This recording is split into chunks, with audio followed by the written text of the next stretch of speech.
নমস্কার, কেমন আছেন সবাই? বৃষ্টির গল্প ফোটায় আবারও আপনাদেরকে স্বাগত জানাই। আজকের গল্পটি শুনে যদি আপনাদের ভালো লাগে তাহলে চ্যানেলটি অবশ্যই সাবস্ক্রাইব করে যাবেন এবং বেল আইকনটি প্রেস করে দিয়ে যাবেন, যাতে সর্বপ্রথম নতুন গল্পটি আপনার কাছে পৌঁছায়। চলুন আজকের গল্পটি শুনে নেওয়া যাক। ননিবালা মেয়েকে বললে, সুপুরি কুড়িয়ে আনতো কালী রায়ের গাছের তলা থেকে।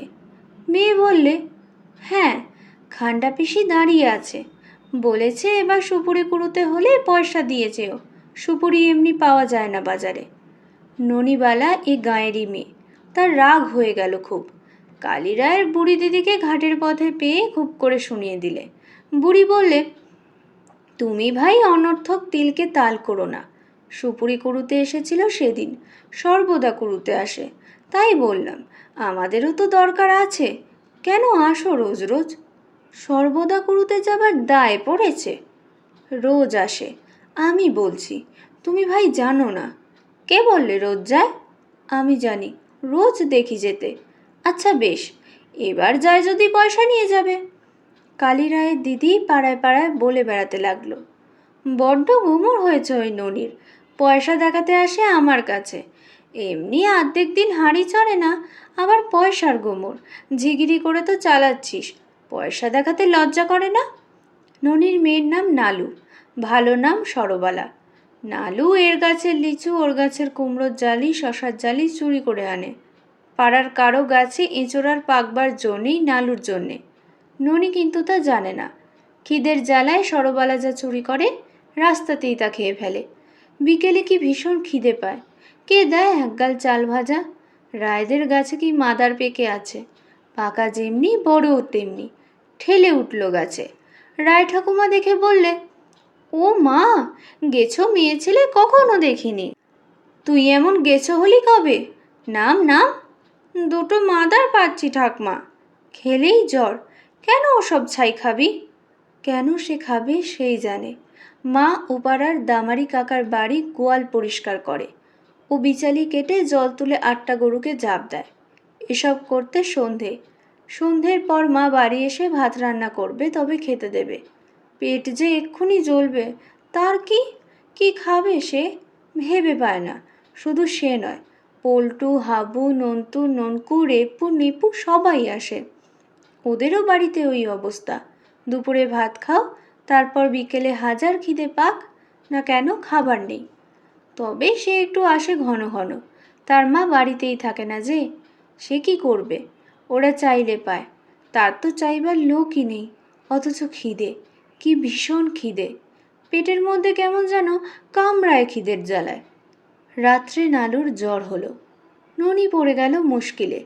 মেয়ের গা দেখলে পুড়ে যাচ্ছে, কি খেতে দেবে? রোগীর পথ্যে কি আছে ঘরে? ডাক্তারই বা কোথায়? এক আছে সুরেন ডাক্তার, 2 টাকার কম এ রাত্রে আসবে না। মেয়ের গায়ে হাত দিয়ে দেখে বললে, যেমন তুমি তেমনি হয়েছে আমার অবস্থা, কি যে করি। রাত্রে বড্ড জ্বরটা বাড়তে সে চেঁচিয়ে ডাক দিলে প্রকাশ গাঙ্গুলির স্ত্রীকে, ও জ্যাঠাইমা, জ্যাঠাইমা, এদিকে একবার আসুন, খুকির বড্ড জ্বর। প্রকাশ গাঙ্গুলির স্ত্রী চোখ মুছতে মুছতে উঠে এলেন ঘুম থেকে। অনেক রাত, দেখে বললেন, তাই তো, বড্ড জ্বরটা বেড়েছে। কুইলেনের বড়ি আছে আমার কাছে, কাল সকালে খাইয়ে দিও। দেখুন তো জ্যাঠাইমা, গরিবের ঘরে কি কাণ্ড। তাই তো বাপু, সবই অদৃষ্ট তোমার।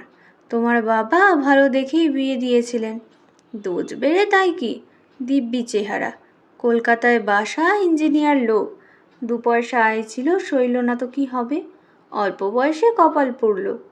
সে তো 100 বার জ্যাঠাইমা, নইলে খুকিকে আজ 2টো পেট ভরে ভাত দিতে পারিনি, এ কি কম দুঃখ? পরের বাড়ি দাসী বৃত্তি, তাতে আমার এ গায়ে অপমান নেই, এ গায়ের মেয়ে যখন আমি। বলুন ঠিক কি না? সে কথা তো বটেই মা, তার আর কি হবে বলো, সবই অদৃষ্ট। আমি গিয়ে কুইলেনের বড়ি নিয়ে আসছি। এখন দরকার নেই জ্যাঠাইমা, কাল সকালে পাঠাবেন। মা, রাতটা আজ এখানেই থাকবো? না জ্যাঠাইমা, আমি বেশ থাকবো এখন, আপনি মায়ের মতো, তাই কথাটা বললেন। এ গায়ে ও কথা কেউ বলবে না। ননিবালা সত্যিই পরের বাড়ি ঝিগিরি করে মাসে 5 টাকা আর একবেলা ভাত পায়, এক থালা ভাত সে বাড়ি নিয়ে আসে। যে বাড়িতে কাজ করে তারা ভাত দিতে কৃপণতা করে না। বড় বড় ধানের গোলা, তাদের বাড়িতে 5-7টা, বাগান, পুকুর, জমি জমা সব আছে। মা আর মেয়ে সেই এক থালা ভাত খায়। ননিবালার বিয়ে হয়েছিল কলকাতার এক বড় ইঞ্জিনিয়ারের সঙ্গে।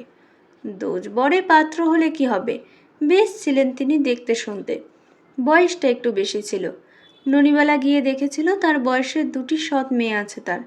সৎ মেয়ে 2টি কোথায় থেকে পড়তো, বাড়িতে আসতো খুব কম। মাত্র 2 বছর স্বামীর সঙ্গে সে তেতলার বাসায় কাটিয়েছিল পরম সুখে। এর মধ্যে বার কয়েক দেখা হয়েছিল সৎ মেয়ে 2টির সঙ্গে। বড় মেয়েটির বিয়ের সব ঠিকঠাক, সে সময়ই স্বামীর অসুখ করল। বিয়েও হলো। মাসখানেকের মধ্যেই স্বামী মারা গেলেন। তারপর বড় মেয়ের স্বামী ছোট মেয়েটিকেও নিয়ে গেল সুদূর পশ্চিমে তার কর্মস্থলে। সৎ শাশুড়ি একা বাসায়। ননিকে কেউ বললেও না সে কি করবে, কোথায় যাবে, কি খাবে। সরবালা তখন 1 বছরের শিশু। দরজায় এসে ট্যাক্সি দাঁড়িয়েছে। বড় সৎ মেয়ে সুললিতা তার ছোট বোন সীমাকে নিয়ে উঠছে মোটরে স্বামীর সঙ্গে। ননিবালা দরজায় দাঁড়িয়ে দেখছে। সুললিতা কাছে এসে দাঁড়ালো। ননির প্রায় সমবয়সী তাঁরই সৎ মেয়েটি, বরং কিছু বড়। সীমাই ননির সমবয়সী। সুললিতার পরনে দামি ভয়েলের শাড়ি, হাতে পুঁতির মালা দিয়ে তৈরি ভ্যানিটি ব্যাগ। ননিবালা বললে, এসো মা, সাবধানে থেকো, চিঠিপত্তর দিও। ননিবালা পাড়া গায়ের লাজুক মেয়ে, নিজের কথা কিছু বলতে জানে না। সুললিতা বললে, ছিল একদিন তার স্বামীকে, ওর অভাব কি বাবা সর্বস্ব ওর পেটে ঢুকিয়ে রেখে গিয়েছেন। ননিবালার পেট রাতে নগদ 22 টাকা আছে, ওই তার শেষ সম্বল, ভগবান জানেন। ননিবালার গহনাগুলো সৎ মেয়ে 2টি চেয়ে নিয়েছিল বিয়ের সময়, বিশেষ করে সুললিতা। ওগুলো নাকি তার নিজের মায়ের গায়ের আদরের গয়না, ন্যায্য মতো নাকি ওরই প্রাপ্য। সুললিতা বেশি কিছু না বলেই বিদায় নিলে। জামাই এসে প্রণাম করলে। এই লোকটি প্রথম তার সঙ্গে কথা বলে যাবার সময়। মা, তাহলে আসি। এসো বাবা, চিঠি দিও। আপনি সাবধানে থাকবেন কিন্তু, একা রইলেন এখানে, দিনকাল বড় খারাপ পড়েছে। তা তো বটেই, চিঠি দেবেন, তোমরা আগে দিও। পেছন থেকে সুললিতা বলে উঠল, ওগো দেরি করো না, 10:30 বাজে। ননিবালা ফিরে এসে ঘরে ঢুকে মেয়েকে কোলে তুলে নিল।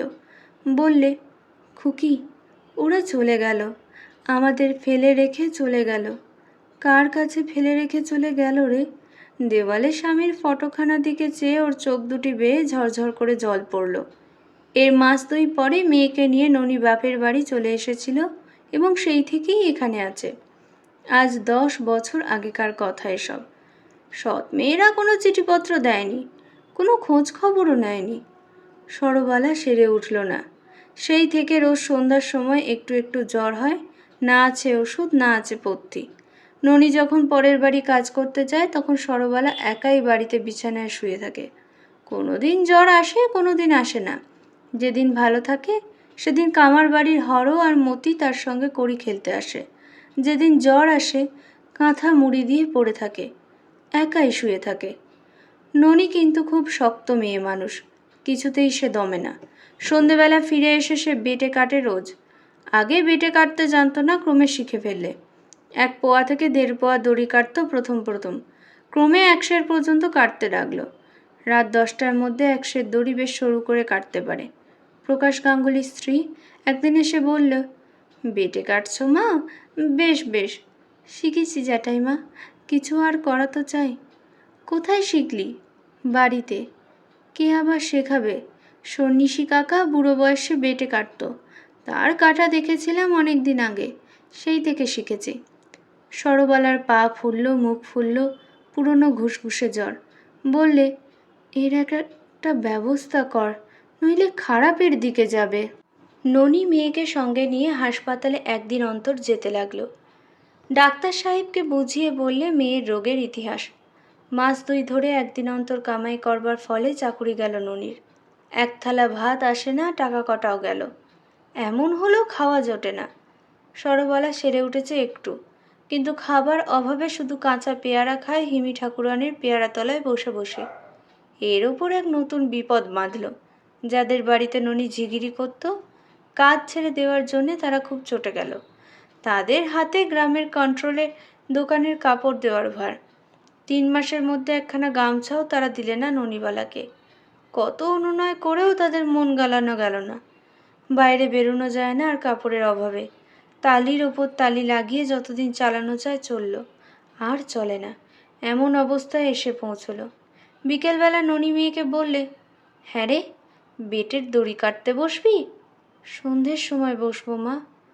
তেল নেই, অন্ধকারে হবে না, এখন বস, তবু আনা 4 পয়সা হবে সকালবেলা। মা, একটা কথা শুনবে? আমি ঢ্যাপের বিচি আনবো মাদলার বিল থেকে। তুমি ঢ্যাপের খই করতে জানো? খুব জানি। তুই আনতে পারবি? কার সঙ্গে যাবি সেখানে? বিলের জলে কেউটে সাপের আড্ডা। বাগদি বউ যাবে আর আমি যাব। বাগদি বউ বলেছিল ঢ্যাপের খই খেলে একবেলা কেটে যাবে, রাত্রে আমরা ঢ্যাপের খই খাবো। ননির মুখে দুঃখের হাসি দেখা দিল।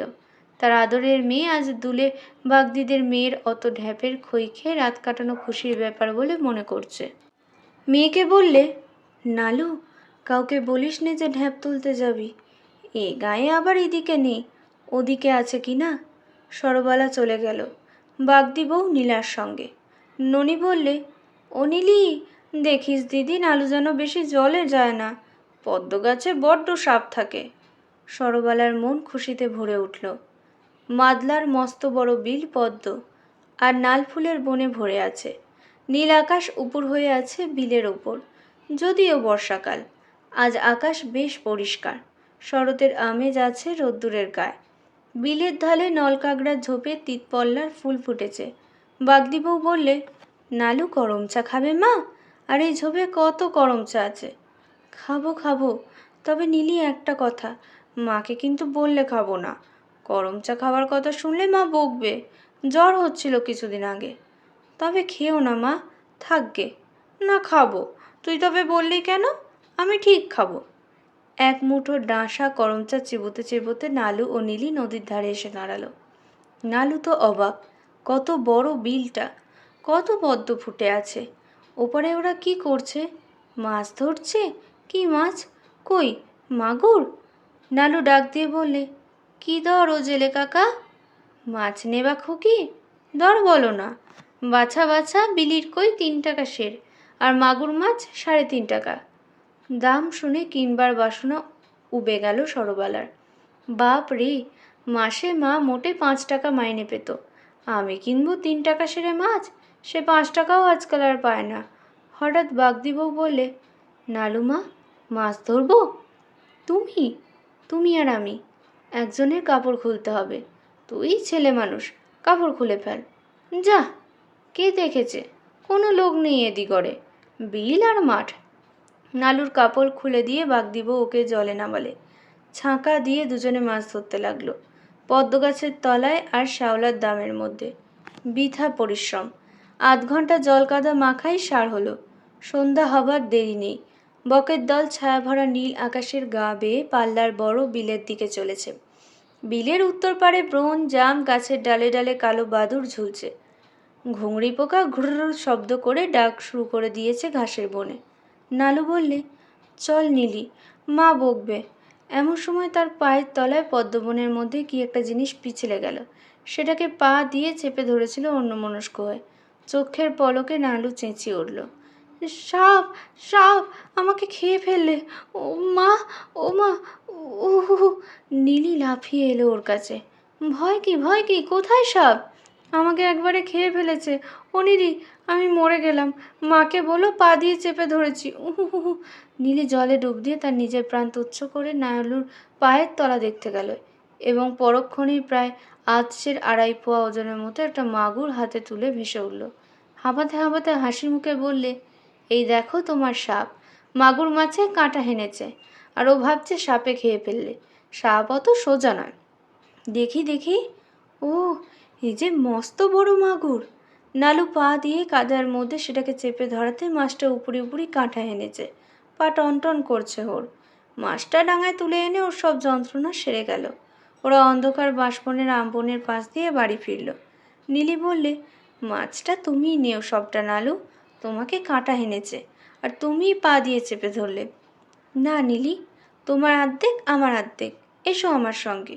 অন্ধকার উঠোনে পা দিয়েই নালু চেঁচিয়ে উঠল, মা গো, কি এনেছি মা, মস্ত এক মাগুর মাছ।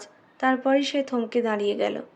কে একজন চমৎকার মেয়ে মানুষ সেজেগুজে ওদের ঘরের ছোট্ট বারান্দাতে বসে মায়ের সঙ্গে কথা বলছে।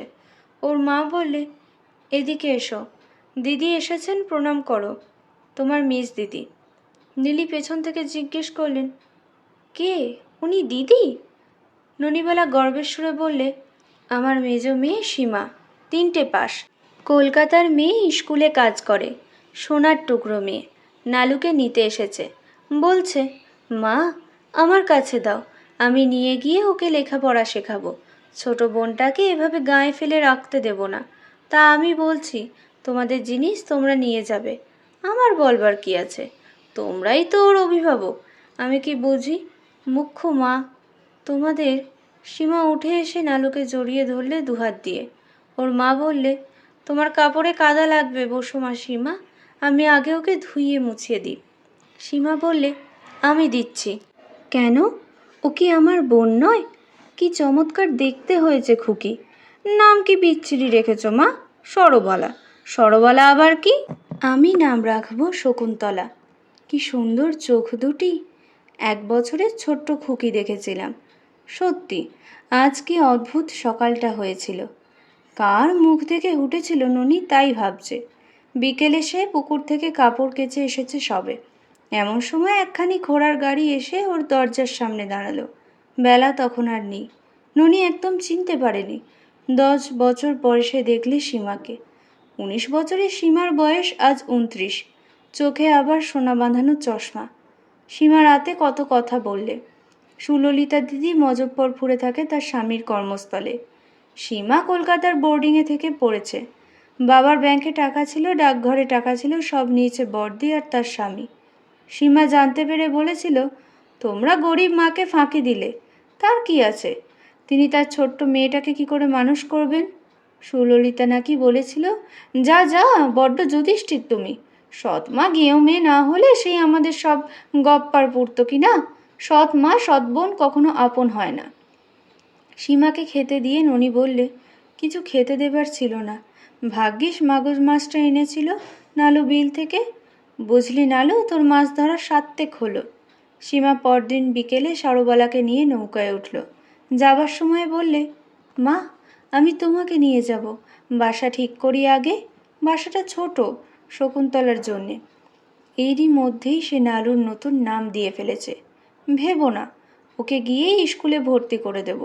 জন্মাষ্টমীর ছুটিতে নিয়ে এসে দেখিয়ে যাব একবার, ও যে আমার বাবার মেয়ে, তা আমি কি ভুলতে পারি মা? পুজোর পর তোমাকেও নিয়ে যাব। রান্নার ডিপার্টমেন্টে তোমার হাতে তুলে দিয়ে আমরা 2 বোন লেখাপড়া নিয়ে থাকব। কি বলিস শকুন্তলা? কেমন লাগলো আজকের গল্প ননিবালা? লিখেছেন বিভূতিভূষণ বন্দ্যোপাধ্যায়। অবশ্যই কমেন্টের মাধ্যমে জানাবেন, আপনাদের মূল্যবান মন্তব্যটি করে যাবেন এবং একটি লাইকের মাধ্যমে আমাদেরকে আগে যেতে উৎসাহ দেবেন। দেখা হচ্ছে খুব শীঘ্রই পরের একটি গল্প নিয়ে।